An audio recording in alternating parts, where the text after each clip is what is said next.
Debate Regional. José Luiz Menezes. Muito bem, chegando para mais um debate regional, sejam todos bem-vindos nesse sábado, muito obrigado a você pelo carinho da sua audiência. Vamos trazer mais um tema importante no debate regional de hoje. Vamos falar sobre visão, os cuidados que você deve ter com esse sentido importantíssimo que nós temos, a visão. Na bancada comigo, Juscelino Castro é o nosso amigo hoje, fazendo companhia pra gente, aqui em mais um debate regional. Boa tarde, Juscelino. Muito boa tarde, José Luiz de Menezes. Boa tarde você que nos ouve pela 90.3 aqui em Limoeiro do Norte e, claro, pelo Facebook e YouTube da sua Regional FM, aquela que vai mais longe. Nós estamos em 20 cidades no estado do Ceará e 10 no Rio Grande do Norte. Sejam todos muito bem-vindos a mais um debate. Muito bem. O nosso convidado de hoje, ele é Dr. Adriano Xerez, ele faz parte, é membro do Conselho Brasileiro de Oftalmologia, faz parte da Sociedade de Oftalmologia do Ceará e atua no nosso município há 23 anos. E também é limoeirense, porque tem título de cidadão, é o nosso convidado de hoje. Doutor Adriano, mais uma vez agradecemos a sua disponibilidade, que prazer recebê-lo para falar de visão. Boa tarde. Boa tarde, Juscelino, boa tarde, Zé Luiz, boa tarde a todos os seus ouvintes. Estamos aqui para conversar um pouco com vocês e eu me sinto muito honrado de ter sido convidado para esse momento. Muito obrigado pela sua disponibilidade.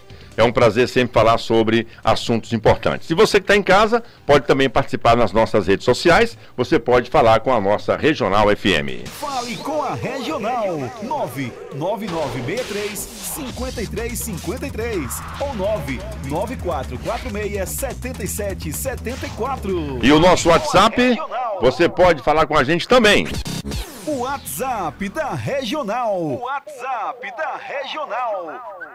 981190050. Regional. Muito bem, 8119-0050 é o nosso WhatsApp, você pode participar conosco e nas nossas redes sociais. O nosso Facebook também já está em linha com você, o nosso Instagram e o canal do YouTube, onde você pode nos ver aqui na nossa live do nosso debate regional. Juscelino, me permita fazer as honras, fazendo aqui logo as primeiras perguntas ao nosso convidado de hoje. E você pode mandar também a sua participação conosco. Doutor Adriano, visão, uma coisa importantíssima na vida do ser humano. É delicado, é uma coisa que devemos ter muito cuidado. Eu gostaria que o senhor fizesse um preâmbulo, informando para a gente o cuidado que nós devemos ter com a visão. Zé Luiz, realmente é um dos órgãos mais importantes, né, dos sentidos que nós temos. A visão abre como diz, né, a janela da alma através da visão. E através dela a gente interage com o mundo, né? E portanto deve ter sempre muito cuidado, todos nós devemos ter muito cuidado no dia a dia com a nossa visão, né? Uhum.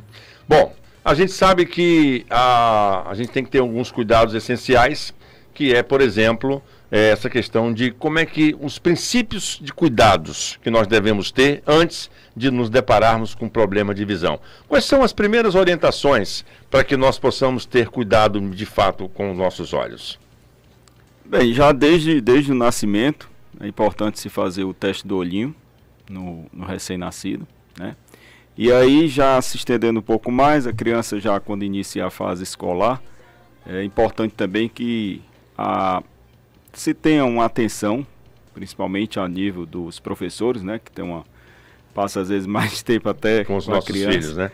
E observar se a criança tem alguma dificuldade, se ela se aproxima da lousa para enxergar, se ela tem muita coceira nos olhos, se ela fica muito dispersa e você percebe que ela pisca muito os olhos para poder enxergar, né?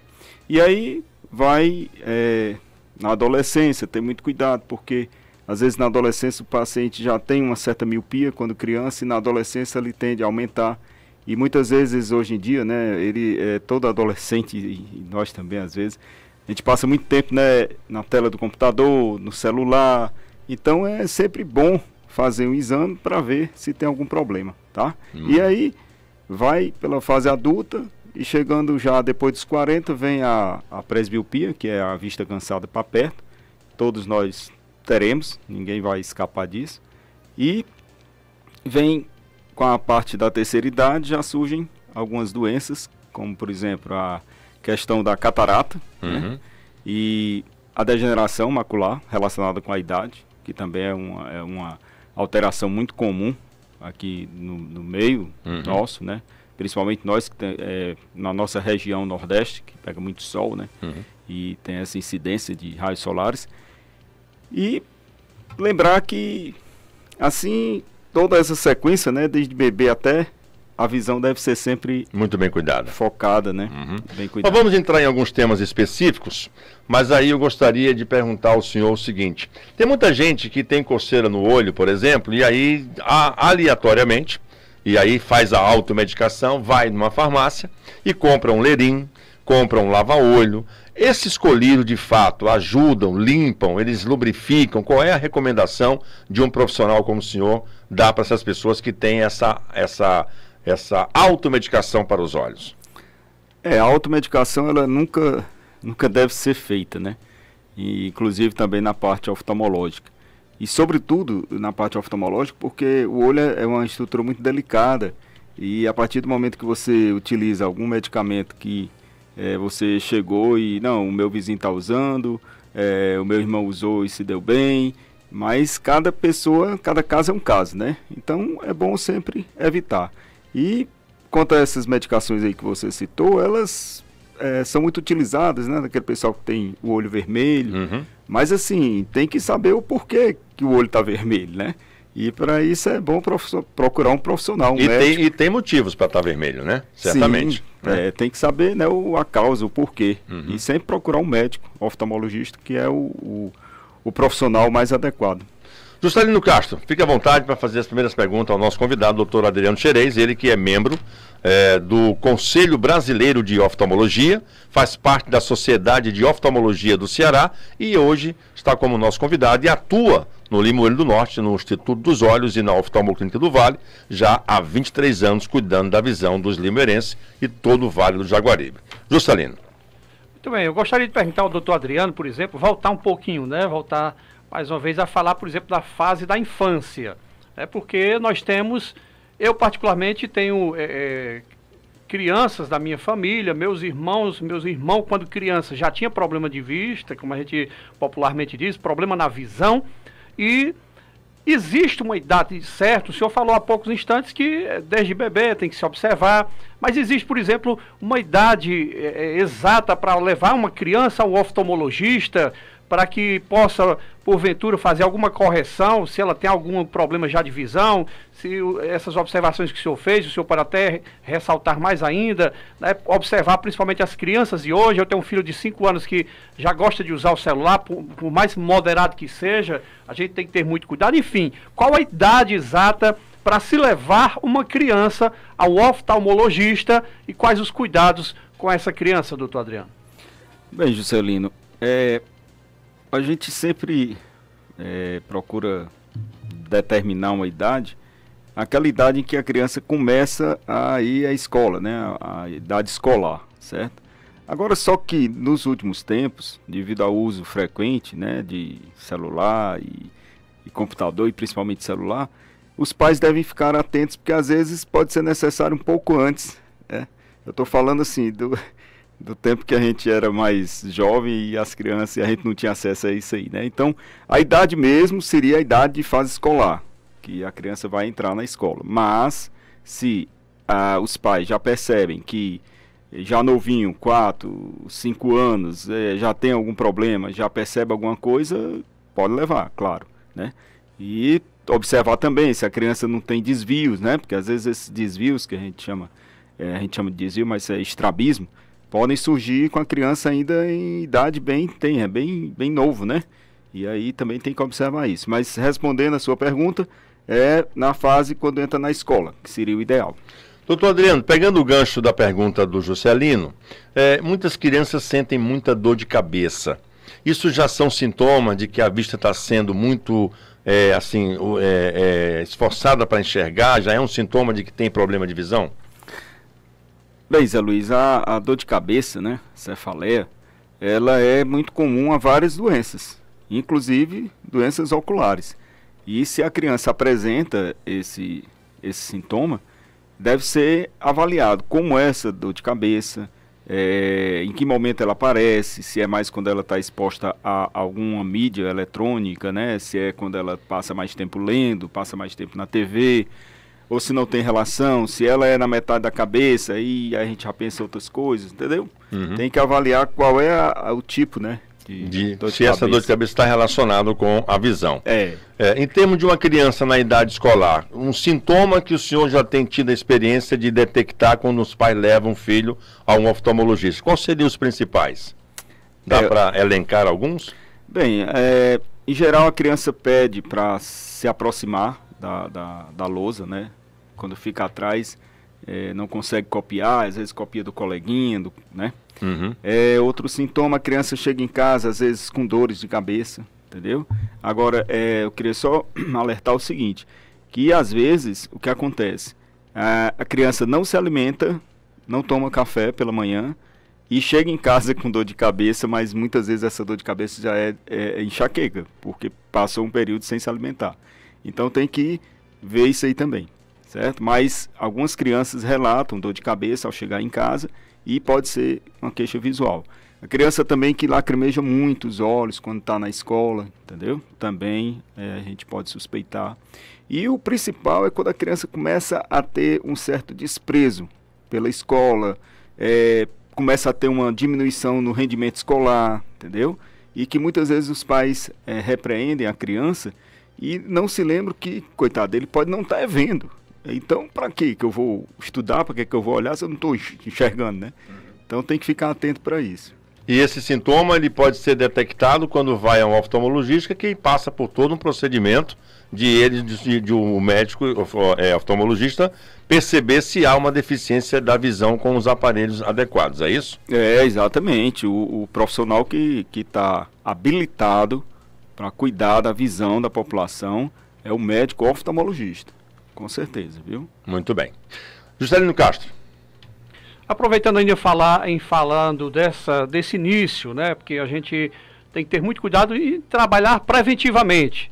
Muitos de nós, é claro que existem casos e casos, e eu acredito que a gente vai debater muito sobre isso hoje aqui ainda, até para se falar de hereditariedade, né? Se a gente tem problema hereditário ou não, enfim. A criança, por exemplo, hoje os adolescentes, crianças, estão expostas a aparelhos eletrônicos, como a gente já comentou aqui no início, seja ele um smartphone, um tablet, um notebook, um computador.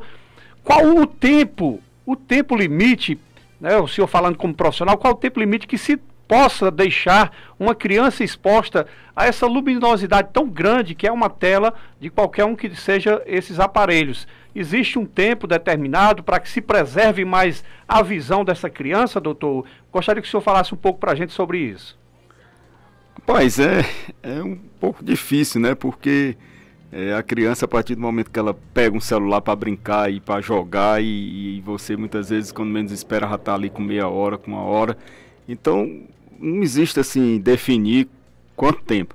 Mas o ideal seria, pelo menos a cada meia hora, ver se ela tirava um pouco o olhar da tela e descansava um pouco a visão, olhando para um outro ambiente, né? E é muito importante também lembrar a utilização de colírios lubrificantes para as pessoas que passam muito tempo no computador, muito tempo no celular. Nas crianças fica um pouco difícil, né? Botar o colírio, mas aí eu já estou falando um pouquinho mais assim para as pessoas adultas, né? Lembrar de lubrificar os olhos quando está nesses aparelhos, né? A cada quanto tempo, por exemplo, eu vou deixar meu filho durante 2 horas na tela do computador. Isso já é um tempo limite? É suficiente? É prejudicial pelo seu entendimento dessa exposição da luminosidade aos olhos? 2 horas é muito tempo? Rapaz, ininterruptas? Eu considero que é um tempo agressivo, né? Né? Hoje nós já temos, assim como uma forma de proteção, são os filtros de luz azul que vem nas lentes dos óculos, né? Sim. Isso aí já ameniza muito. E é importante também lembrar que não se deve estar com um ambiente escuro e somente a luz do computador ou somente a luz do celular. aquilo ali afeta muito mais a visão. Entendeu? Então, assim, para a gente entender, e você ouvinte que está acompanhando a nossa live, e tem filho que usa óculos, ficar muito tempo no computador faz mal à visão, doutor? Não é muito bom, não. É bom dar Traz prejuízo. dar um descanso, né? Como eu disse, dar um intervalo ali, pelo menos se for algo assim que não possa sair de imediato, passar ali uns 45 minutos, dar ali um descansozinho, pelo menos de 10 minutos, vai beber uma água e volta. É um tempo que você tem que dosar essa exposição. Porque nós temos no nosso piscar de olhos uma lubrificação natural, né? O olho precisa estar piscando. Isso. E quando você está nessa exposição, ele fica seco o olho? É mais ou menos isso? O que acontece é que você termina dando o maior grau de atenção e isso, por um efeito reflexo, há uma diminuição no piscar. E aí o filme lacrimal evapora mais e ao final da exposição, muitas vezes você está com sensação de areia, né? Às vezes você tem um olho um pouco vermelho, entendeu? E isso tudo são sintomas de um olho seco provocado pela exposição. E lembrando também que muitas vezes você está num aparelho desse e você está no ar-condicionado, você está com um ventiladorzinho ali e, né? Também prejudica. O ventilador pegando nos olhos. Eu sempre lembro que os pacientes, meus pacientes, como é que é a dormida. Você dormir com o ventilador pegando nos olhos, rapaz, resseca. Mesmo estando fechados. Porque quando você dorme, aquela produção de lágrimas, ela cai um pouco, fica só o basal e nós temos movimentos oculares quando a gente dorme. Mesmo estão dormindo, né? E se você joga o ventilador, de qualquer maneira você não veda seus olhos encostam. E fica aquele ventinho ressecando seu olho. E aí muitas vezes o paciente chega e diz, pela manhã eu acordo com os olhos vermelhos, e o que é isso? Ardendo, coçando, né? Ardendo. Isso. Aí eu pergunto, É exatamente isso. muitas vezes Pois não, Me permita, veio aqui a minha memória não vou dizer uma particularidade, até porque eu não vou entrar em detalhes, mas enfim, pacientes, por exemplo, que estão em leitos de UTI. Eu estive em um leito de UTI fazendo uma visita e aí eu achei estranho a paciente com algodões tapando os olhos. Ela estava em coma induzido, claro, mas aí eu perguntei até, né, ao pessoal da UTI o porquê que a paciente estava justamente com aquelas coisas tapando os olhos, e disseram que era para preservação da retina. Eu queria que o senhor falasse se tem alguma coisa a ver. O senhor falou aí há poucos instantes que dormir, né, exposto ao vento, aí o Zé Luiz perguntou, mesmo com os olhos fechados é prejudicial? O senhor disse que sim. Que relação ou que correlação existe a pessoas que estão, por exemplo, em coma, né, e já que a gente está entrando nesse detalhe de UTI, se existe isso, se existe essa possibilidade de a pessoa ter algum problema na retina, que vai passar 4, 5 dias no UTI ou até mais tempo ainda em coma induzido, existe alguma correlação, doutor? Não, Gisele, o que eu sei seria mais para preservar a córnea, que é a parte mais externa do olho. A córnea. Que poderia, ela ficando exposta, já que a pessoa está no coma, não está renovando o filme lacrimal, ela não vai lubrificar e, portanto, ela pode levar uma úlcera. Uma úlcera que, consequentemente, poderia levar até a perda do olho. Porque, né, uma úlcera no ambiente de UTI, então por isso que eles vedam, fecham ali. É um procedimento normal, então, natural. Mas, assim, em relação à retina mesmo, eu não conheço. É uma precaução em termos de... Pela córnea, né? Pela córnea. Preservar. Muito bem. Tá aí, tirou a dúvida do Zé Lino e de todos os nossos ouvintes.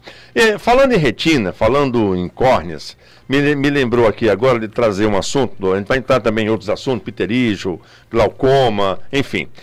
Ler em movimento. Eu sempre fui alertado pelos meus pais de que não podia ler em movimento porque eu podia deslocar a retina e eu ficar sem a visão. Até que ponto isso é verdade? Ler em movimento faz mal para a visão, doutor Adriano? Rapaz, ler em si não, né? Mas é porque muitas vezes você pode ter, principalmente os altos míopes, pode ter algumas areazinhas de tração na retina, né? De aderência, e aquilo ali no movimento mais brusco pode ser que solte, né? Haja uma rotura, que essa pequena rotura pode levar a um descolamento de retina, que é como um papel de parede, né? Ela rasga um pouquinho, depois ela vai, se você não cuidar, ela vai cedendo, vai rachando, vai aumentando, aumentando, descolando, né? E pode ser o movimento, né? Você lendo, mas se você lê num ambiente que não tenha tanto sulavanco, né? É bom não ler na BR-116 não, porque tem muito buraco aí. Essa foi muito boa, essa foi muito boa. Né? É bom você Mas, ler. inclusive, nós até recomendamos que os pacientes que tenham um alto grau de miopia evitem esportes que possam bater, né? Ter trauma, que venham a bater muito a cabeça, né? Como, por exemplo, as lutas marciais, esse tipo de coisa. Isso pode provocar um descolamento de retina. Pode, é por isso que é importante sempre os altos míopes estarem fazendo o mapeamento de retina, pegando toda a periferia para ver se não tem algum pontozinho que já precise de um laser. E essa lesão, são ranhuras, são assim, rasgos, na própria retina, é isso? Às vezes tem pequenas roturas, né? Que o retinólogo, né, que é o especialista, o médico oftalmologista, especialista em retina, ele pode detectar já no início e dali ele já evita. Ele vai consertando? Vai fazendo laser e vai juntando evitando, de novo. Vai evitando que dali aumente mais. Então, lei em movimento, assim, existe casos já que o senhor já tenha tido a experiência de atender pessoas que tiveram descolamento de retina, não? Por ler? Sim. Em movimento? Não. Não, né? Mas já teve descolamento de retina? Sim. Assim, casos de descolamento, no seu consultório, mas com isso certeza. foi em função de lesões, pancadas? Alguns, né? E outros ocorrem de forma espontânea e não tem, assim, uma causa específica, entendeu? Juscelino. Aí eu vou entrar aqui já em um problema que é muito conhecido por muita gente já, até uma palavra até difícil de se dizer, viu? Eu tive... Mas não é o T-Sol não, é? Não. Eu tive a oportunidade de entrevistar, inclusive, uma jovem aqui de Limoeiro do Norte que estava com esse problema, que é a ceratocone, né? Que é uma doença que muda a estrutura da córnea, deixando-a mais fina e curvada, lembrando o formato de um cone, daí esse nome. E aí, baseado nesse problema, nessa doença, eu gostaria de que o doutor Adriano falasse, para todos os nossos ouvintes, o velho hábito de coçar os olhos, né? Porque pelo que se tem de informações, pelo menos o que eu tenho de informação, é que na maioria dos casos, ou na sua grandiosidade, é causado por isso, por você coçar. Por exemplo, quem normalmente, quando se acorda, não passa a mão no olho, fica coçando, fazendo aquele esfregando o olho. É esse tipo de coisa que pode causar essa doença, doutor? Tem outras causas, outros meios que podem causar a ceratocone? Realmente, Juscelino, você falou certo. A coceira excessiva nos olhos pode levar a alterações na córnea e que podem terminar levando a um quadro de ceratocone. E às vezes também tem uma certa hereditariedade, às vezes a gente olhando tem alguns casos em familiares, mas é uma relação direta essa questão. Coçar o olho. Coçar muito os olhos. O sintoma dessa ceratocone. Ceratocone. Qual o sintoma disso, doutor? Só no exame que detecta? Não, o ceratocone, o paciente começa a ter uma certa fotofobia por causa do astigmatismo, que o ceratocone ele provoca altos graus de astigmatismo, exatamente por causa da deformidade na córnea. E o paciente começa a ter um alto grau de astigmatismo e de sensibilidade à luz. E no decorrer dos exames, o médico oftalmologista vai percebendo que aquele cilindro, que é o astigmatismo, está aumentando, entendeu? E chega uma hora que mesmo fazendo a correção, o exame para passar os óculos, o paciente não tem uma melhora. E aí é o momento de se pensar em fazer alguma intervenção, né? Que pode ser colocar o anel de Ferrara, que é para diminuir, né, a intensidade daquele ceratocone, aquela evolução. E tem também as lentes de contato específicas. E em último grau seria o transplante de córnea. Aí seria para resolver. Né? Bom, nós estamos conversando com o doutor Adriano Xerez, ele que é o médico oftalmologista, atua aqui no nosso município há 23 anos, lá na Oftalmoclínica do Vale, e também atende pelo Instituto do Vale. Ele é membro do Conselho Brasileiro de Oftalmologia e também é membro da Sociedade de Oftalmologia do Estado do Ceará. Alguma pergunta mais, Juscelino, sobre esse tema? Eu gostaria que Só um minutinho, pois não. Pronto, eu gostaria que o doutor Adriano falasse também ainda de início, porque tem muitas pessoas que têm dúvida, por exemplo, de como lavar os olhos. Tem pessoas que perguntam, eu posso lavar com água corrente, eu posso lavar com soro fisiológico, o que é adequado para lavar os olhos. Lavar com água de limão, para tirar as remelas e tal. E existia, né, com certeza o doutor Adriano deve ter ouvido falar muito, e nós, e muitos de vocês que nos ouvem, Antigamente, quando se tinha um problema, por exemplo, de conjuntivite, tinha gente que lavava até com urina. Né? Quais os malefícios, se existe algum benefício nisso, né? E até leite materno, já ouvi falar também. Queria que o senhor falasse um pouco desse cuidado de como lavar, se é que tem que lavar ou apenas usar um tipo de colírio específico, doutor Adriano. Juscelino, essa limpeza, ela pode ser feita, você pode usar um shampoo neutro, né?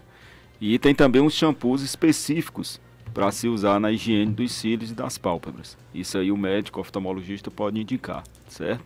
Agora, dentro do olho, pelo amor de Deus, não bote nada, limão, água de romã, espreme o caroço de romã, bota dentro do olho, leite materno, urina. Eu já peguei uma jovem aqui, há alguns anos atrás, que perdeu o olho. Ela começou com uma lesão e disseram que urina era bom. E nessa urina ela... Perdeu Tem o gente olho. que diz até água boricada, essas coisas, nada disso. Não. Nada Bote dentro nada. do olho, nada Não. dentro do olho. Inclusive até o próprio soro é bom ter cuidado, porque ninguém sabe como é que está a conservação daquele soro, entendeu? Então, dentro do olho, primeiro, você tem que procurar um médico para lhe orientar. E segundo, não ir pela cabeça dos outros, porque muitas vezes o cara diz, Receitas não, caseiras, faça isso que é muito bom. E aí vai fazer e termina no sendo, e quando vem pra gente, às vezes Não tem mais jeito. a confusão tá grande. Deixa eu fazer uma pergunta relacionada a essa questão da lavagem dos olhos. A gente sabe muito bem, todo mundo sabe dessa palavra que é muito popular, que é o algueiro, né? Que fica aquela irritação que você parece que tem uma pedra dentro, um grão de areia, e o olho fica lacrimejando e você fica esfregando o olho. Qual é a melhor maneira de nos livrarmos desse incômodo? Porque às vezes são grãos minúsculos, né? Que um fio, assim, até um cílio fica incomodando. Qual é a maneira correta? Dizem que, alguns antigos dizem, né? Não, você esfrega o olho até o cantinho, aí puxa-se o dedo para poder lacrimejar e sair a sujeira. Outros assopram, né? Sabe lá como é que vem essa saliva aí. Outros não, abre o olho aí, dá uma soprada. Doutor Adriano, qual é a melhor maneira, a maneira mais correta de você se livrar desses incômodos que nós chamamos popularmente o algueiro? Rapaz, é o seguinte, seria indo, né, a um médico, oftalmologista, para ele examinar, ver, porque aquele argueiro ali pode ser um cílio que está mal colocado, tem que ser tirado. Pode ser um fragmentozinho que entrou, colou na córnea. Ou às vezes pior, fica por baixo da pálpebra. E aí o camarada sente, e onde é que está esse bicho que eu não vejo? Aí o médico vai, vira e tira de dentro da parte interna. Até porque a gente era menino, os meninos brincavam virando, né? Pronto. Esse Verdade, negócio aí o que é que acontece? Mas, se não for possível, você pega um soro já fechado, né? Nesse tanto eu disse que não era para usar soro, mas eu vou dizer como é. Você faz um jato forte no olho, entendeu? Para poder ver se dá uma limpada, para ver se aquele que está incomodando sai. E o ideal mesmo é usar o lubrificante. Você bota as gotinhas de lubrificante, mexe o olho, entendeu? Mas é como eu digo, se não melhorar, procure o profissional Porque para dar uma olhada. se esfregar pode lesionar, pode ferir o olho, não pode, porque doutor? o que é que acontece? Principalmente se ele ficar na parte interna da pálpebra, por dentro. Você mexe e vai terminar arranhando a córnea. E aí, muitas vezes chega no consultório, não, mas eu não encontro esse fragmento, e onde é que está? Quando eu viro, tá por dentro. E ele já está com a córnea toda arranhada porque ele mexeu muito, entendeu? Aí entra a questão que o senhor sempre falou nas entrevistas passadas que eu fiz com o doutor Adriano, dizia o seguinte: você que anda de motocicleta, não deixe de andar com o capacete e a viseira adequada, não é isso, doutor Adriano? Com certeza. Isso pode trazer um prejuízo enorme, não pode? Pode. Aqui nesses meus 23 anos aqui na região, eu já peguei muito olho que sofreu trauma por falta da viseira.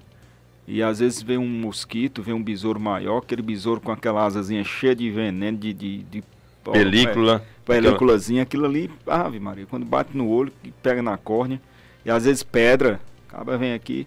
Eu fico impressionado, rapaz, às vezes eu venho na estrada, o caba vem aqui, né, principalmente nessas mais internas, na BR não, mas aqui nas internas, né.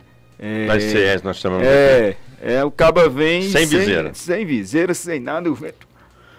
O ventozão nos olhos. O próprio vento já é prejudicial, né? Com certeza. Porque o senhor pode falar para a gente depois, Tem vários tipos de bactérias, né, que podem ser pegas pelo vento também, né, doutor? Existe... Também, e também você, como eu disse, né, muita coisa pode vir pelo vento e bater no seu olho, né? Aí Isso traz um prejuízo usar. enorme.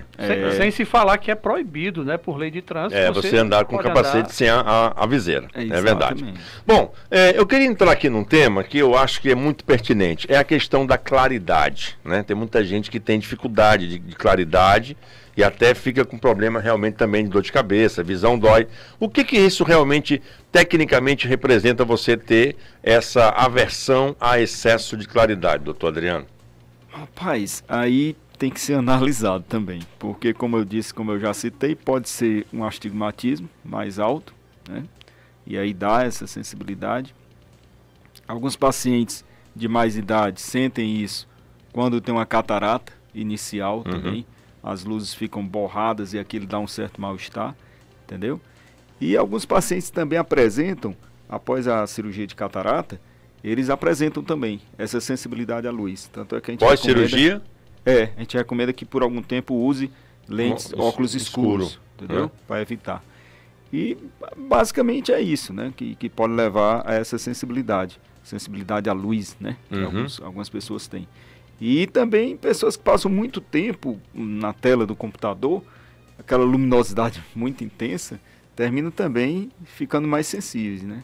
Essa visão embaçada que você tem. Eu, por exemplo, eu tenho essa dificuldade para longe.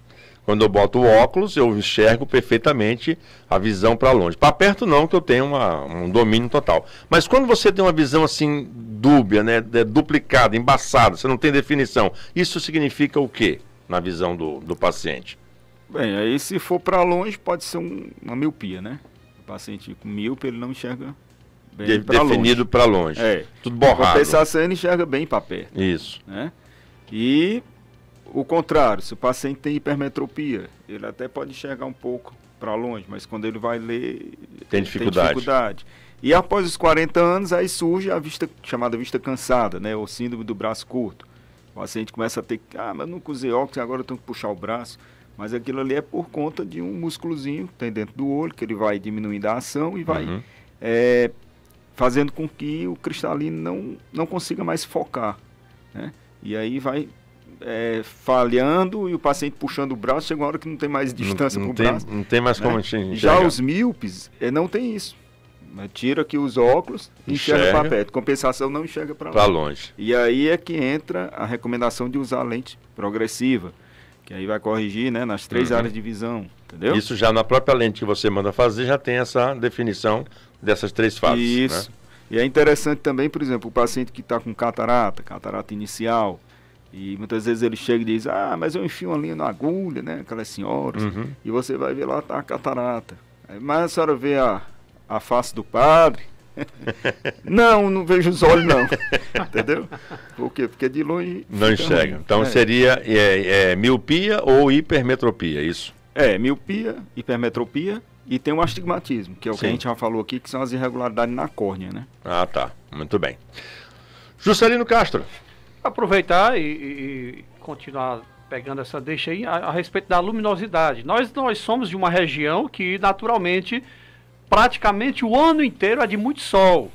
E eu já ouvi muitas pessoas falarem que por causa disso, né, porque nós temos um sol aqui intenso, praticamente o ano inteiro, e a luminosidade é muito grande, né, e eu particularmente sofro de 2 problemas, de hipermetropia e de astigmatismo.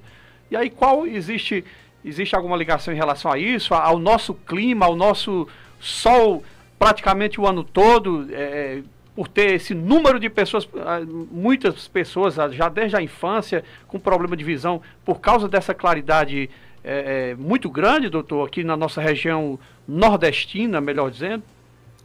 Realmente a região aqui nós ficamos muito próximo, né, da linha do Equador e a incidência dos raios é quase que direta. Realmente é muito importante que as pessoas se acostumem a usar óculos escuros, certo? Tendo cuidado ao adquirir esses óculos, procurar adquiri-los em um local, em uma ótica de sua confiança, que seja um material que venha com um selo do Inmetro, que seja algo realmente que vá fazer bem. Por quê? Porque se você coloca uma lente nos óculos escuros que não tem qualidade, quando você coloca os óculos escuros, vai haver uma certa dilatação da pupila. Se não for uma lente que filtre bem esses raios solares, raios, aqueles raios, pelo contrário, vão entrar com mais incidência. Então tem que ter muito cuidado nessa escolha desses óculos escuros. Então tem que ter um cuidado muito claro para você não comprar qualquer lente, né? Isso, exatamente. E aí, aqueles óculos que as pessoas compram até para ler na feira, como é que Ih, faz? rapaz, Aquele pois de caixinha redondinho, pequenininho, que bota bem aqui na ponta do nariz, Quase né? um Ali, piscinês, rapaz, é algo assim que é totalmente, assim, contraindicado. Inclusive, né, tem uma rede aqui de farmácia aqui no estado do Ceará que acaba, chega e compra ali. Eu acho que a hora que você está sentindo alguma coisa é a oportunidade de você ir a um médico oftalmologista para fazer um check-up. Se você vai, não, vou botar esses óculos, melhorou, e o problema aumentando, você não sabe o que é. Esse aqui não serve mais não, eu vou passar lá na farmácia, vou comprar outro. E aí você vai só adiando uma coisa que quando você for ao médico, pode muitas vezes não ter mais nem solução. Nem solução. Então é por isso é que eu não concordo com isso aí. Muito bem. Eu queria abordar aqui um tema, agora eu vou entrar especificamente na questão do glaucoma. O glaucoma é uma doença grave, leva mesmo à cegueira. Quais são as recomendações e quando eu começo a perceber que eu tenho esse problema de glaucoma, doutor Adriano? O glaucoma é uma doença séria, uma doença ocular que provoca estatisticamente vários casos de cegueira.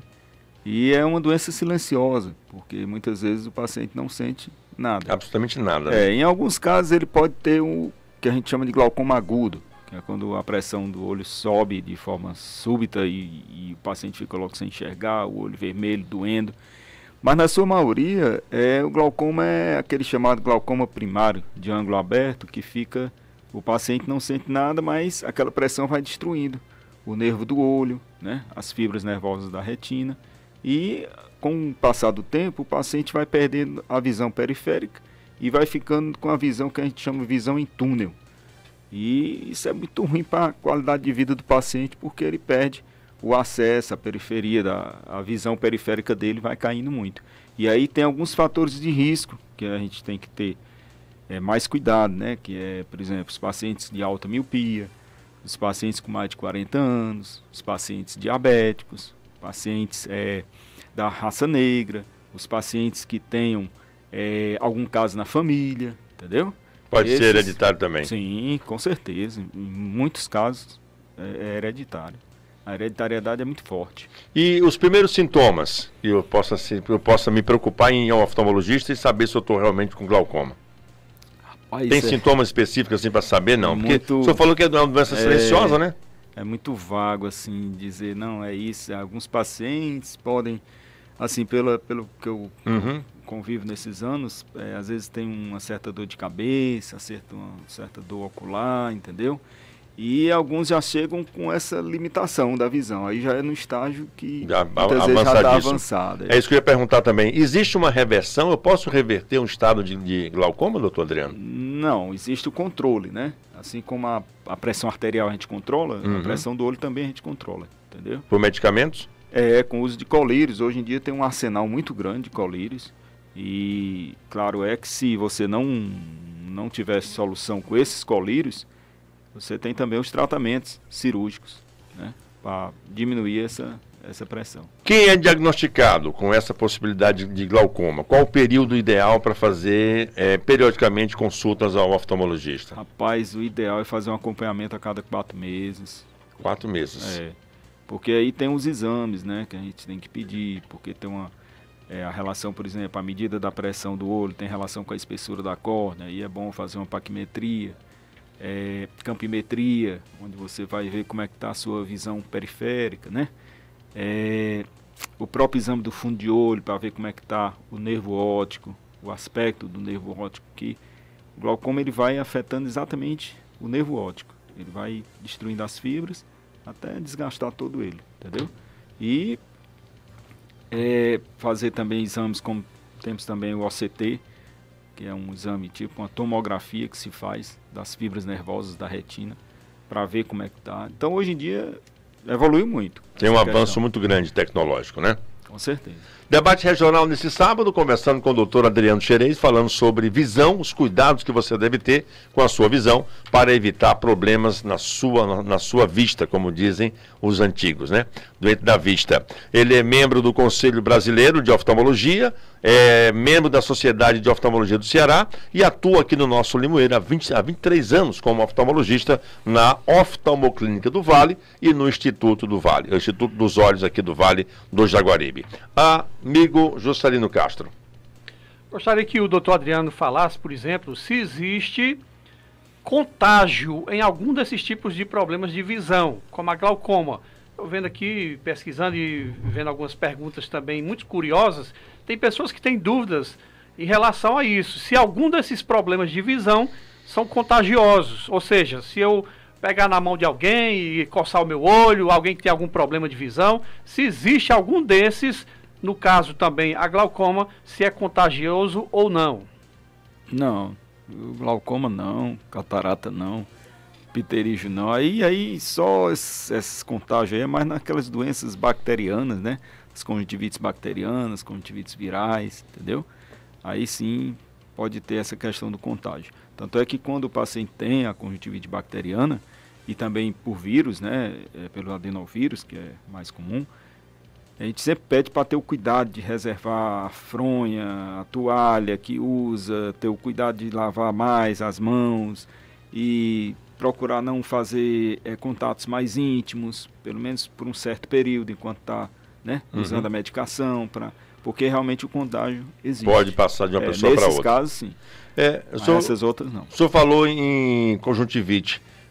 O ideal, porque arde muito, né? É um incômodo horrível. Aí tem gente que bota como aquele... Voltamos aqui ao assunto de lavar os olhos. Bota água gelada, passa gelo. O ideal, para quem está com conjuntivite, o que é aconselhável por um oftalmologista para cuidar desses incômodos, até passar essa inflamação?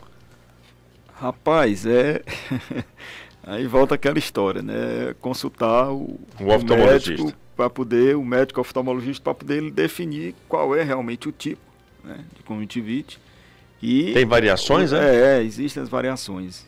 Viral, bacteriana, fúngica, quer dizer, pode ter vários tipos. Então, é para definir qual é o tratamento mais específico, tá? Mas enquanto você não chega ao profissional, você pode utilizar um pouco de colírio lubrificante, botar nos olhos, né? Fazer uma compressa de soro gelado aqui por fora dos olhos, entendeu? Evitar a exposição à luz da tela, do computador, ao vento, à fumaça, à poeira. Isso tudo são fatores que vão levar a um agravamento do quadro. Então é necessário fazer uma consulta para saber que tipo é. E porque eu já tive, parece que está cheio de areia o olho, né? Aquela coisa arranhando absurdamente. Tem períodos assim que a grande parte da população tem, né? Quando um surto assim um surto grande, exatamente. É verdade. Sem falar que muitas vezes amanhece com os olhos grudados. Pregados, né? Abrir é um sacrifício danado, né? Fica aquela coisa melequenta lá. Bom, eu queria entrar aqui no assunto relacionado à questão da catarata. Tem muita gente que, os mais antigos, ficam preocupados de fazer a cirurgia de catarata e temer ficar cego. Qual é a relação disso? Qual é o que desmistifica esse medo de algumas pessoas que não querem se operar de catarata com medo de ficar cego, doutor Adriano? Rapaz, Luiz, hoje a cirurgia de catarata já evoluiu bastante. 1000 anos-luz do que era antigamente, né? Com certeza. Então hoje nós temos aqui no estado do Ceará excelentes cirurgiões, pessoas mesmo bem capacitadas e com aparelhagem bem moderna, entendeu? Então, o índice de cegueira após cirurgia de catarata é mínimo, entendeu? Agora, tem que se levar em conta como é o estado daquele olho antes da cirurgia, entendeu? Como é aquele paciente, né? É um paciente diabético descontrolado, é um paciente que já está com a catarata em último grau, que a gente chama catarata densa, né? É um paciente que tem hipertensão ocular, além da catarata, entendeu? Então a gente tem que ter todo um contexto em torno daquele então paciente. Só vai para uma cirurgia depois de uma avaliação técnica, científica, para saber se realmente como é que vai ser aquele procedimento. E isso tem que ser feito uma avaliação pré-cirúrgica, detalhada, com cuidados, para que a cirurgia seja um sucesso. E uma vez o paciente estando bem, estando bem avaliado, rapaz, é um sucesso, viu? Agora, o que acontece é que muitas vezes as pessoas, elas procuram conversar com aquela pessoa que não deu certo. Às vezes você tem um paciente que complicou no pós-operatório, aí pronto, aquela pessoa foca tudo naquela... Cara, procura conversar, às vezes tem 10, tem 20 que estão bem. Que deram certo. Um não deu. Agora, vá conversar direitinho com ele. Ele usou o colírio correto? O pós-cirúrgico foi realmente de acordo, ele fez o repouso que é preconizado. Veja isso tudo. Né? Não veja só a questão, não deu certo, cegou. Não é assim. É como eu disse, tem todo um... E aí, só voltando a lembrar, o pós. Depois que você opera o paciente, ele vai para casa, ele saiu do seu domínio. Ele está em casa. E às vezes o que é que acontece? Mas leva com ele as recomendações do médico, né? Com certeza. Inclusive aqui na nossa clínica a gente faz todo um relato de tudo direitinho, entendeu? E o que é que acontece? Muitas vezes o paciente está tão bem, né? Que, estou bem demais. Aí começa show de bola. Zerado, enxergando tudo. E não é bem assim. E não é bem assim. A gente sabe que pelo menos os 10 primeiros dias tem que ter, não é aquela história de ficar dentro do quarto escuro, que isso aí já passou. Mas é aquela história de você ter certos cuidados. Né? Aí, me permita fazer uma interferência, aproveitando esse assunto. Que tipo de alimentação, por exemplo, pode ser prejudicial? Tem muita gente que tem muito cuidado, por exemplo, com camarão, né? Que se diz que é inflamatório. Aí outras carnes... Carne de porco, por exemplo, né? Existe alguma alimentação... pescados, alguns peixes também de carne mais escura, dizem que é muito inflama, lagosta e tal, essas coisas. Rapaz, existem muitas controvérsias, né? No meio médico com relação a isso. Mas eu, particularmente, eu recomendo aos meus pacientes que evite, pelo menos nesses 10 primeiros dias, e também quando estão com alguma lesão mais inflamatória nos olhos, que evite comer aí carne de porco, curimatã, capote, pato, camarão. Como a gente diz no linguajar popular, carne carregada, carregada. Agora, assim, cada um eu respeito, claro. A minha conduta é essa. Porque, inclusive, eu mesmo já passei e vi que, por exemplo, frutos do mar, a gente come e a gente sente que há uma mudança, né? Há uma mudança, né? Verdade. Então, se puder passar ali um períodozinho sem comer essas coisas... Né? É bom. Fala aí em comida, Juscelino, eu queria pegar um gancho da sua pergunta. Existe impacto da alimentação na visão das pessoas, doutor Adriano? Especificamente, por exemplo, eu aprendi que comer cenoura é muito bom para a visão, né? Pelo menos eu nunca vi, né? Como é que o pessoal diz? Coelho da óculos, né? É uma brincadeira à parte, claro, gente. Isso aí não tem nada, né? Quebrar o gelo. E nós estamos fazendo aqui uma brincadeira. Até porque é vitamina também, Sim, também. É verdade, a cenoura tem componentes vitamínicos que ajudam na visão? Sim, tem. Os vegetais, né? As frutas amarelas, elas têm essa tendência a ter um benefício maior para a visão, entendeu? E aquela história, a gente é muito do que a gente come, né? Então, se você puder incluir aí os vegetais, né? E frutos amarelos, né? Abóbora, cenoura, a parte de alface também, todos esses isso alimentos influencia positivamente. São muito bons. Muito bem.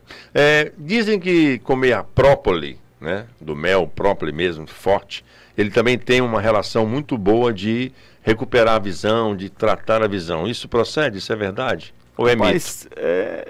Faz parte também de componentes, né? Importantes para a visão. Se você puder fazer uso, o própolis ele tem uma ação muito grande em várias coisas, né?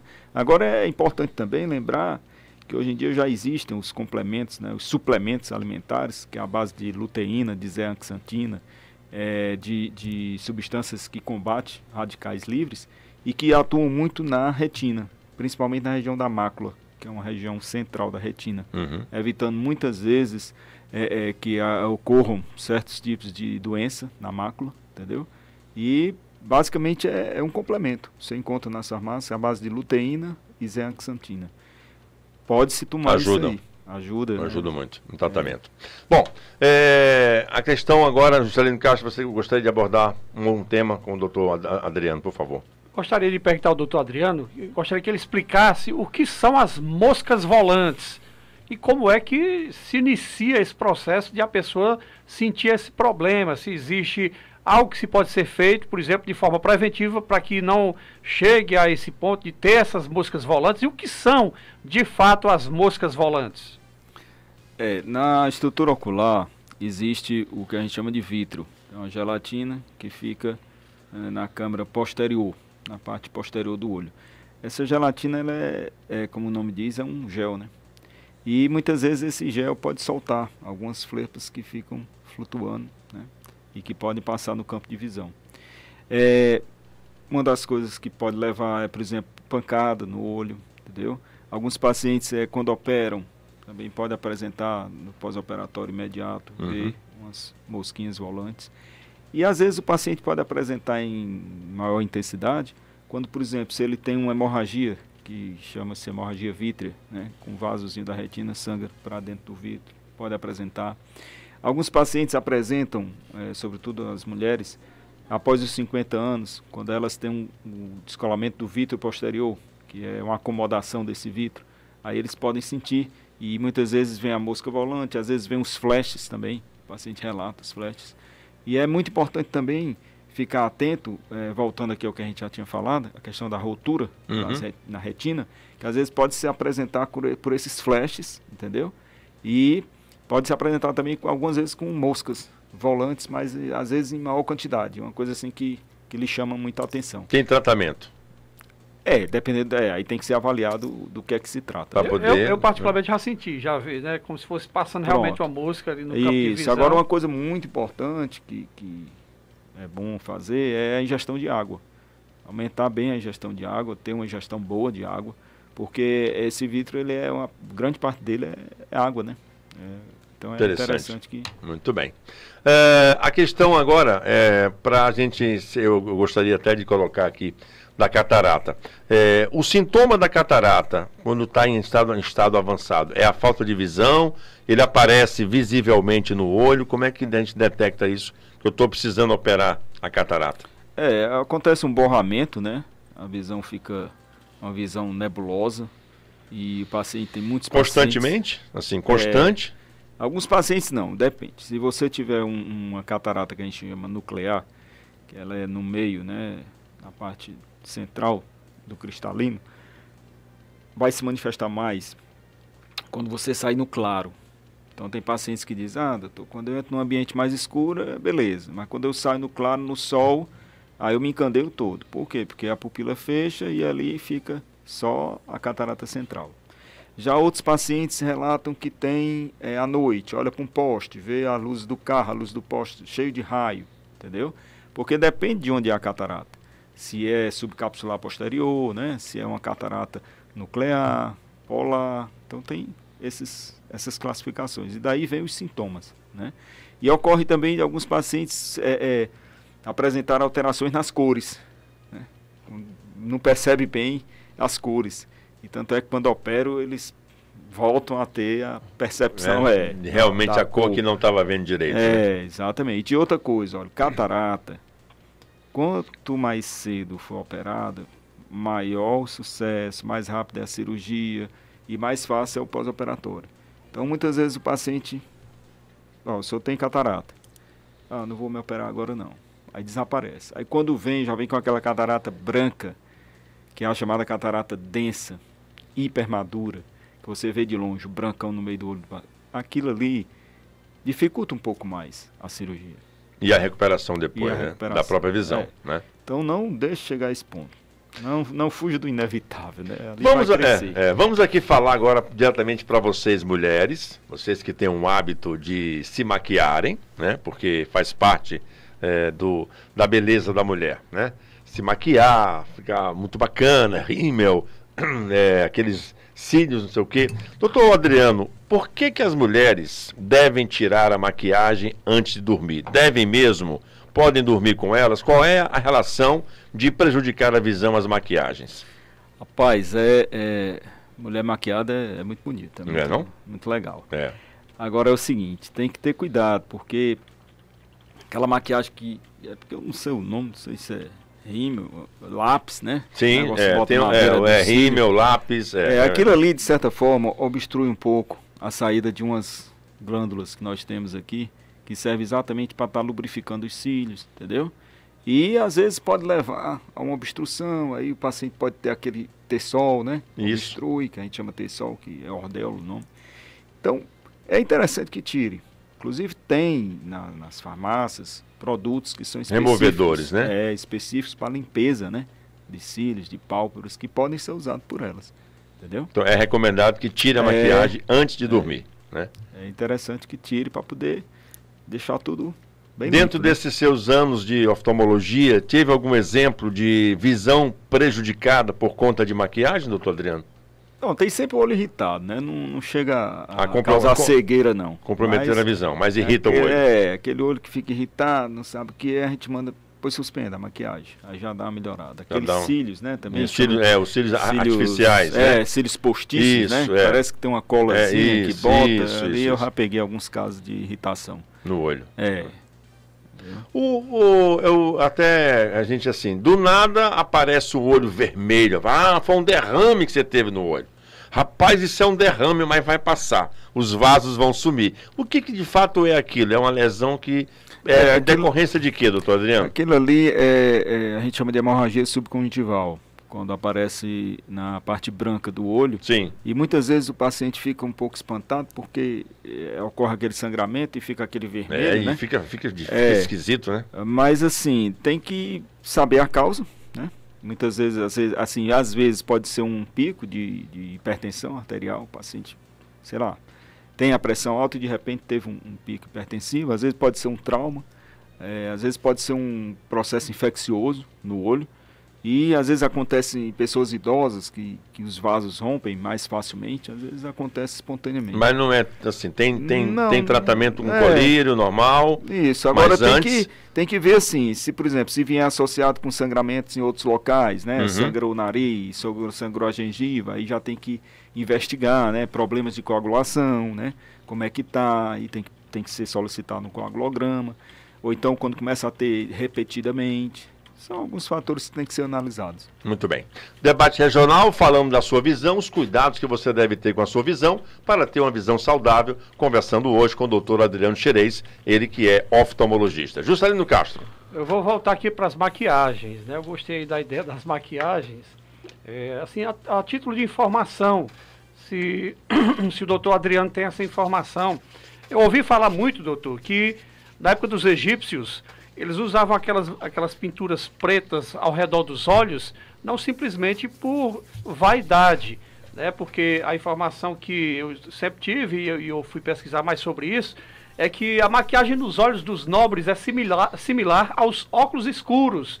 Era usado um cajal muito oleoso para proteger a vista dos indivíduos, até mesmo porque eles transitavam bastante, né, de uma cidade para outra, de desertos, e o produto evitava a entrada de areia nos olhos. Você ouviu falar alguma coisa desse tipo? E aí, se é que alguém usa ainda desse propósito também hoje em dia? Qual a informação que o senhor tem a respeito desses produtos que eram usados pelos egípcios e se realmente tem alguma coisa a ver? Rapaz, eu não sei, não. Desconheço, né? Isso aí. Eu ouvi falar muito, né, que os egípcios usavam justamente, era para fazer a função que a gente faz hoje dos óculos escuros. Não, Eu pedi também, perdão aí, mas esse assunto, não. dessa atitude dos egípcios, Estou vamos ficar devendo. sabendo agora. Muito bem. Muito interessante. Então eu gostaria de fazer uma outra pergunta, né, ao doutor Adriano, aproveitando aqui o nosso debate, agradecer mais uma vez a todos os nossos ouvintes que nos ouvem pela 90.3, né, a Regional FM aqui em Limoeiro do Norte, para saber do doutor Adriano, por exemplo, uso de lente de contato, né, faz estabilizar o grau da miopia ou algum outro problema, porque muita gente diz, tem certo tipo de problema que não é possível usar lente de contato. Gostaria que o senhor falasse um pouco sobre as lentes de contato, se existe algo específico em algum problema que vai ter essa correção ou não, se há um limite desse uso de lente de contato, qual é o tipo de problema que é corrigido pela lente, ou se todos, ou qualquer problema de visão pode ser também corrigido pela lente de contato, doutor Adriano. As lentes de contato hoje, elas são evoluíram muito, né? Como tudo na medicina. E hoje em dia nós temos lentes de contato gelatinosas, descartáveis, e tem até de uso diário, você bota de manhã e tira à noite. E são as lentes de contato, que eu até já citei, podem ser usadas no caso de ceratocone, né? Procurando tanto dar uma qualidade de visão, como também fazer um controle no crescimento desse problema. E as lentes de contato, hoje em dia, é algo assim que está muito acessível, né? Mas tem que ser acompanhado pelo médico oftalmologista. Por quê? Porque requer cuidados no manuseio, né? Na forma de colocar, no tempo de uso, né? E no que você vai, onde é que você vai manter aquela lente de contato. Tem paciente que bota ali dentro daquela caixinha soro. Jamais faça isso. Tem uma solução específica, ali tem a né? solução específica, né? Usar sempre, procurar ter sempre um lubrificantezinho, porque às vezes a lente em certos ambientes resseca, bota ali uma gotinha. Então são esses cuidados, né? Deve ter sido por isso que eu não me adaptei com a lente. Eu usei durante 30 dias, só enquanto recebi o óculos. Eu não gostei de lente de contato, porque ressecava muito. Pode ter sido por tem isso, alguns né? pacientes que não conseguem usar, realmente. Não se adaptam, né? Mas tem uns que sim. Sim, né? tem pessoas que sim. usam por Há vários muitos, anos, Uhum. né? Mas também tem casos que eu já peguei e de processo infeccioso, né? Na maioria das vezes, pacientes que não têm cuidado, acham que aquilo é um corpo O estranho. manuseio do entre próprio aspas. usuário é importantíssimo, então, né? Porque de certa forma, lógico, é um corpo estranho, entre aspas, mas então você tem que ter cuidado. Ele está ali em cima da sua córnea, né, interagindo com o seu olho. Então você tem que ter o cuidado adequado. A vantagem que eu achei foi por causa que substituiu o óculos, né? Porque eu uso desde 14 anos de idade, eu já tenho 42 anos de idade usando óculos. Tem hora que parece que dá uma irritação, que dá vontade de jogar fora. Muito bem. Fumar prejudica a saúde dos olhos, doutor Adriano? Rapaz, fumar prejudica Já um bocado de coisa, né? não, Não só a visão. Bom, não, não é bom, né? não Existe é uma muito legal, interferência não. direta nessa relação do fumo com a visão, né? Isso. É importante que se evite, sobretudo nos pacientes operados, né? É importante. Então, é recomendável que você pare de fumar também por conta da sua visão, além de outros problemas que o cigarro certeza, causa também, né? Com certeza. Muito bem. Ler no escuro, com vela, com pouca luz, o que traz de prejuízo para a visão da gente? Rapaz, é cansaço visual mesmo, né? Porque você fica Isso forçando. traz prejuízo um tempo mais tarde, por exemplo? Não tem uma relação que Direta vai levar com alguma lesão, por né? exemplo, que vai levar a glaucoma, vai levar a catarata, vai levar a surgimento de pterígio. Se a pessoa tem um problema de visão, não vai aumentar esse problema, ler no Não. escuro, não existe nenhuma... Com pouca luz, não tem essa o que relação. acontece é que às vezes o paciente já precisa dos óculos e com aquela luminosidade ruim é que ele percebe que não está enxergando, mas ele já precisava. Entendeu? Eu tinha uma pessoa muito próxima que a outra ficava dizendo, rapaz, deixa de ler no escuro, ele já tinha um problema muito sério de visão, lia muito ruim. Não é bom, né? Quanto mais a luminosidade presente, melhor. É claro que é. Força menos a visão, né? Mas assim, dizer que vai provocar alguma coisa. Não tem essa relação direta. Assim, cientificamente não dá para dizer se tem. Agora, Né? que se puder evitar, melhor. evite. Muito bem, debate regional desse sábado aqui na sua Regional FM, para todas as nossas redes sociais. Você pode também compartilhar com todo mundo esse bate-papo importante no debate regional sobre sua visão, os cuidados que você deve ter com a sua visão. Bom, Juscelino Castro. Eu gostaria de perguntar ao doutor Adriano a respeito de cegueiras. Existem vários tipos de cegueiras, ou todas as pessoas que têm algum tipo de cegueira, elas podem ser beneficiadas, por exemplo, com um transplante de córnea. Se ouviu e se vê muito, né, em redes sociais, em sites especializados ou em reportagens, que a tecnologia, a ciência avançou e muito, principalmente nessa questão do olho também. Existe essa possibilidade de alguns tipos de cegueiras, ou todo tipo de cegueira, de a pessoa com esse transplante de córnea ser beneficiado e voltar a enxergar? Claro que se voltar a enxergar, logicamente essa pessoa teve essa cegueira porque teve algum tipo de problema. Isso é possível, doutor Adriano? Na realidade, essa questão do transplante de córnea seria um tipo específico, uma forma específica de se tratar uma cegueira, que é aquela relacionada com as opacidades na córnea, entendeu? Agora, existem as cegueiras provocadas por lesões na retina, que é por exemplo, a DMRI, que é a degeneração macular relacionada com a idade. Uhum. Existe a cegueira provocada pelo glaucoma. Então, existem esses tipos de cegueira, pela catarata, entendeu? Existem cegueiras que são reversíveis, como essa da córnea. Você faz um transplante, muitas vezes se reverte aquela cegueira. No caso, por exemplo, pacientes com catarata, opera, volta a enxergar. Já os pacientes que têm a degeneração macular relacionada com a idade, muitas vezes são feitas aplicações de injeção intravítrea, que dão uma qualidade visual razoável. E aquele paciente evita muitas vezes que chega a ficar cego. Mas, assim, existe, por exemplo, a cegueira no caso do glaucoma.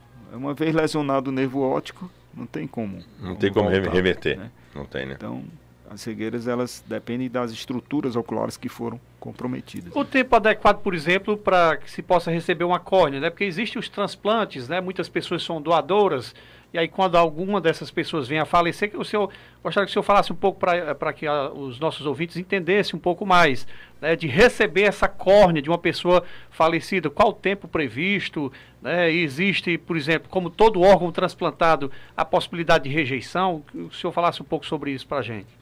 Rapaz, o tempo específico eu vou ficar devendo essa resposta. Eu não sei qual é o tempo que se deve ter. Né? Até fazer o transplante, tirar de uma pessoa e levar para outra, quanto tempo isso? Realmente eu não posso dizer com precisão. Certo.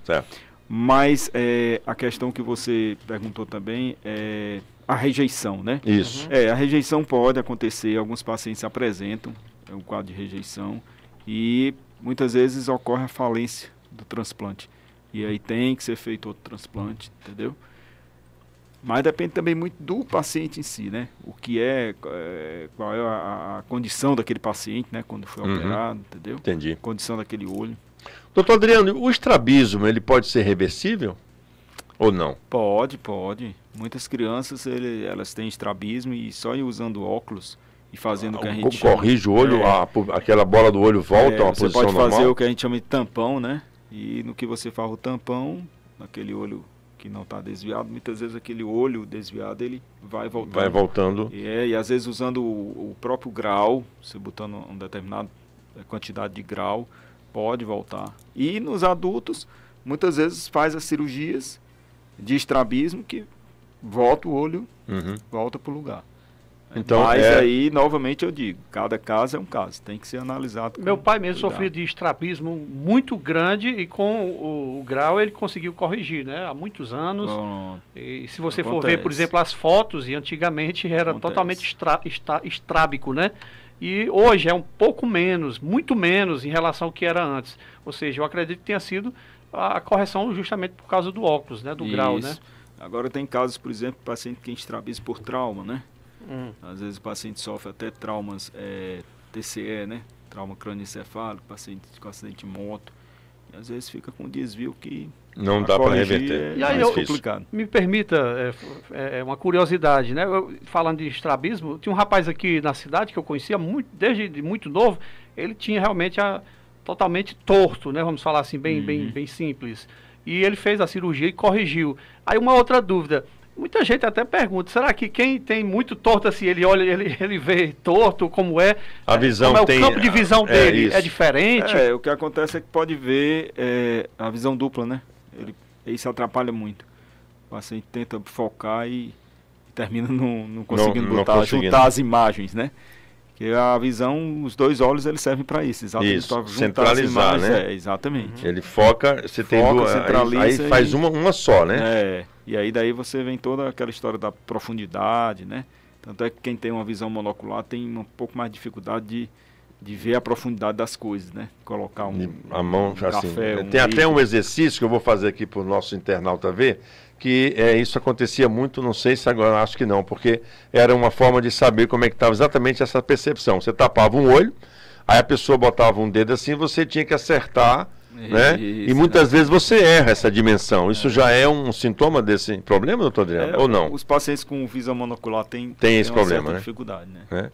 Interessante. Eu vou fazer o teste com o Juscelino depois para ver se você tem. Nós não falamos de presbiopia. O que é isso, doutor Adriano? Presbiopia. Que problema é esse com a visão? É o que a gente chama de vista cansada após os 40 anos. Né? Dificuldade do paciente que ele apresenta para ler. Dói a visão? E muitas vezes dá sono isso não? O paciente tem nunca usou óculos e entra no consultório e diz, rapaz, minha visão era tão boa e agora eu não vejo para perto. Mas é uma característica dos 40 anos, né? A idade chegando. Aí eu já é a PVC. É a PVC. E aí, é a PVC. Me permita mais uma vez, Pois não. Que uma coisa vai chamando outra, né? Muito interessante o debate, o bate-papo para isso, né, doutor Adriano? Com certeza. Por exemplo, eu já fiz até uns autodiagnósticos aí, né? No período Olha a autoavaliação.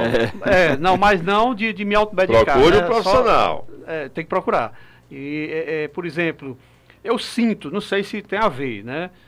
Quando eu sinto que meus óculos, né, já estão passando já da época de ser trocado, de fazer uma reavaliação médica, eu sinto que eu tenho um sono com mais facilidade, ou se é pela idade, ou se é por causa do problema do grau. O que é que tem a ver em relação a isso? É mesmo o grau, ou é porque eu já estou cansado, já estou com uns 40? Já passou dos 40. Tem tudo a ver, né? Porque você começa a ler, começa a fazer as suas atividades visuais e aquele grau está errado e você começa a cansar, realmente. Há uma interferência, né? E eu vejo que a intensidade é muito grande, assim, por exemplo, eu trabalho 8 horas aqui, né? E normalmente eu ficaria no meu computador até meia-noite, 1h da manhã e não consigo mais, é muito sono, porque eu já passo o dia inteiro de frente com o computador, né? Isso aí pode acontecer. Pode acontecer.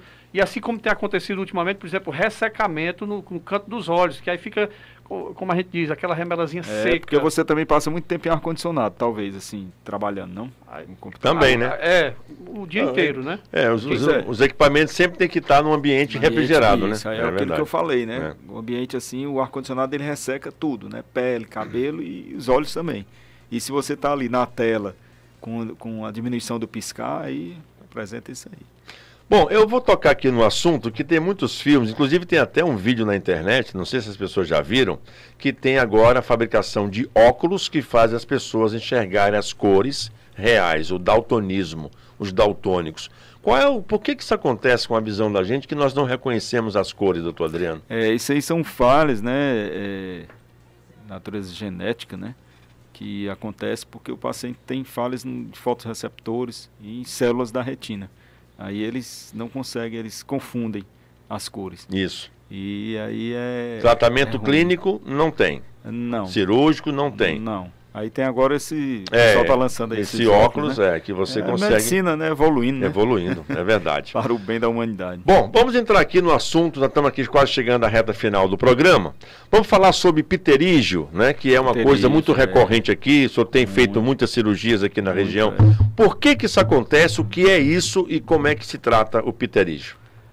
O pterígio, ele é, dizendo no popular, né? Uma carne crescida, que ela pode estar localizada na parte mais pro lado do nariz, que a gente chama nasal, né? Ou então para o lado o canto do olho, chamado. O canto do olho, que seria o temporal, né?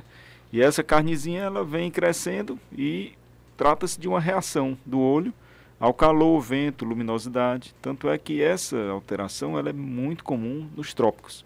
E aqui na nossa região, por aquilo que a gente falou no início, a incidência dos raios solares. E na nossa região também o calor, né? Então, ela vai crescendo em direção ao centro do olho e se o paciente não fizer que eles chamam, né, de raspagem, ela pode cobrir o olho. E eu aqui pego, às vezes, paciente já com aquela carnezinha grande, cobrindo essa parte da nossa pupila aqui do olho, essa parte da menina do olho. Como diz o homem do campo, o caroço do olho, né? Aí chega na menina do olho, né, que é a pupila, porque ali é a janelinha, por ali que vai entrar a imagem do que a gente está vendo. Então, se aquela cortina, aquela carnezinha vem, é como uma cortina que fecha. E ela vai andando, ela vai crescendo. Ela vai crescendo, exatamente. Então, tem que ter vai se expandindo pelo olho. Vai em direção ao centro do olho. É aí que tem que ter o cuidado. É por isso que tem que ser tirado. Agora, tem que se ver o momento certo de tirar. Porque, às vezes, tira muito jovem, quando é muito jovem, e aí volta, recidiva. Tá entendendo? E também ter os cuidados depois da cirurgia. Faz a cirurgia, mas tem que ter alguns cuidados, né? Ficar usando o colírio, lubrificante, óculos escuro, né? procurar não se expor tanto a vento, fumaça. Né? Isso são detalhes. Existe idade, doutor Adriano, para ter pterígio? Rapaz, não. Geneticamente Geralmente, assim? mais comum a partir da adolescência, né? Mas não tem uma idade Específica não, né? É. Tudo bem. Juscelino Castro. Antes de fazer a próxima pergunta, só a título de informação, né, porque a gente tinha essa dúvida, aí eu fui aqui dar uma pesquisada, encontrei até arquivos aqui da Universidade Federal de Minas Gerais, que a córnea, até 6 horas após a morte, né, ela pode ser retirada. E bacana. até 4 dias para o reimplante. Né? Fui fazer uma pesquisa até para que a gente não fique nessa dúvida. Então a pessoa falece, é um doador de córnea, até 6 horas tem que ser retirada exatamente. dessa e até pessoa. 4 dias para o reimplante. Reimplante. Aí dá até uma estimativa aqui. Boa informação. Aproximadamente 11 mil. Momento cultural do nosso debate regional. Muito bom. Até 11 mil pessoas em média na fila de espera no Brasil. É uma média, por baixo aqui é o tempo de utilização desses órgãos aqui de transplante. Aí tem outros órgãos e aí me chamou a atenção em relação à córnea, para que a gente pudesse tirar essa inclusive bacana. O estado do Ceará ele tinha zerado, né? Pois antes a fila de espera, né? Dessa perturbação toda que a gente está passando, mas tinha zerado, nós tínhamos zerado. Nós temos aqui... Aliás, é um estado onde tem um maior avanço de transplante aqui de órgãos no nosso Brasil, né? Exato. É campeão de transplante de órgãos, né? Isso é muito importante. O pessoal aí que está fazendo transplante de córnea, pessoal muito bom. Muito bom. Muito bem. Juscelino Castro, estamos aqui nos aproximando do final do programa. Alguma coisa mais que você gostaria que o doutor Adriano pudesse esclarecer para os nossos ouvintes e internautas? Eu gostaria que o doutor dissesse, por exemplo, se existe aí uma frequência, com qual frequência se deve fazer um exame médico oftalmológico, né? Porque, infelizmente, nós somos de uma cultura que muitas vezes a gente vai atrás de um profissional de saúde quando já se tem um problema. Quando a gente poderia trabalhar aquilo que eu disse desde o início do programa, trabalhar de forma preventiva. Isso. E, infelizmente, até por questões financeiras também, né? De uma cultura toda. Mas existe um tempo, doutor, qual é o tempo que a gente possa estar indo, né, a um médico, a um profissional de oftalmologia como o senhor? Eu... Só fazendo aqui uma observação, a questão da medicina preventiva realmente é algo assim que deveria ser muito defendida no nosso país e muito divulgada, porque a medicina preventiva ela é fundamental para que não se tenha que fazer a curativa, que muitas vezes é muito mais caro, bem mais caro. Né? E respondendo a sua pergunta, eu considero uma vez por ano um bom período. Agora, dependendo se você tem alguma doença específica, né, como eu falei, o glaucoma, por exemplo, aí tem que ter uma frequência maior. 6 meses, mais ou menos? 2 vezes por ano, 3 ou 4 vezes por ano. Dependendo de cada caso. Essa seria a média. Paciente operado também de catarata, é bom 2 vezes por ano fazer uma revisão. Né? Mesmo porque às vezes a lente, a gente diz a lente suja, mas é uma cápsulazinha que tem atrás que pode opacificar e tira com laser. Então essa cápsula ela opacifica e o paciente pensa até que é a catarata que está voltando. Está voltando, né? Mas não é. E aquilo tem um tratamento com laser e o paciente... Pode limpar, pode voltar a ter uma visão cristalina de novo. Isso, exatamente. Muito bem. Uma outra pergunta aqui, me permite? Pois não, claro. A não utilização dos óculos, por exemplo. A gente vê muito, por exemplo, crianças, né, que usam óculos. É claro que serve pra gente, eu que sou adulto, que uso óculos também. Mas a não utilização dos óculos pode forçar a vista, piorar, a gente já falou em alguns casos aqui especificamente, né? Pode aumentar o grau, né, desse problema. Eu vejo, por exemplo, a mãe reclamando do filho, vai usar seu óculos, você vai assistir a sua TV, você vai usar o computador. E menina é muito... né, teimoso, né? Tempestivo, né? Muitas vezes. E principalmente nessa fase de infância, existe essa possibilidade de aumentar o problema do não uso desses óculos no tempo adequado? Não tem nada a ver com... Não, na minha forma de ver, não. Agora, o que acontece é que a criança cresce e muitas vezes, por exemplo, se for miopia, aí o grau aumenta, né? E aí a mãe vai, não usou os óculos, aumentou. Mas essa questão é muito da estrutura ocular, entendeu? Pode reduzir também, né? Pode, às vezes não usa e reduz. Às vezes a criança tem uma hipermetropia e quando vai crescendo vai diminuindo. E usar um óculos, por exemplo, eu fiz uma consulta, pegando essa mesma ideia do Juscelino. Eu fiz uma consulta, tive um grau, usei corretamente a minha construção de óculos, aí posso reduzir também esse grau ou não? Ou estabiliza? Você na fase adulta? Estabiliza Pode estabilizar. ou pode diminuir o grau? Porque eu vejo, rapaz, eu fui no médico e aí eu fui ver a minha visão, diminuiu tantos Pode. graus num, tantos graus no outro. Pode, porque uma das estruturas que faz parte da formação da imagem, que está interferindo no grau, que é o cristalino, ele pode sofrer alterações ao longo do tempo. Né? E a lente ajuda isso. E aí você, com essas alterações no cristalino, vai mudando o seu grau. Tá entendendo? E às vezes o paciente míope, por exemplo, a gente espera até uns 24 anos para a questão da cirurgia refrativa. Por quê? Porque é o período em que a miopia chega a um platô, né, e fica mais tempo estacionado. Estacionado. Às vezes lá, depois dos 40 anos, a miopia às vezes tende a baixar um pouquinho, isso é muito variável. Muito bem. Doutor Adriano, nosso convidado de hoje, oftalmologista, ele que faz parte, membro do Conselho Brasileiro de Oftalmologia, faz parte da Sociedade de Oftalmologia do Estado do Ceará e atua no nosso município há mais de 23 anos. Eu queria fazer uma pergunta, já estamos realmente no final do programa. A questão do óculos, doutor Adriano, tem muita gente que quer armação, que fica muito esquisita, assim, ou é muito pesado, ou é muito leve. O que o senhor indica para um paciente que quer ter um óculos? Qual é o tipo de armação? Tem a ver com a lente que ele vai usar, por exemplo? Por exemplo, os pacientes que têm mais de 40 anos, que vão necessitar usar uma lente progressiva, a gente recomenda que não façam uns óculos tão pequenininhos, apesar da gente saber que hoje em dia tem lentes progressivas que comportam isso.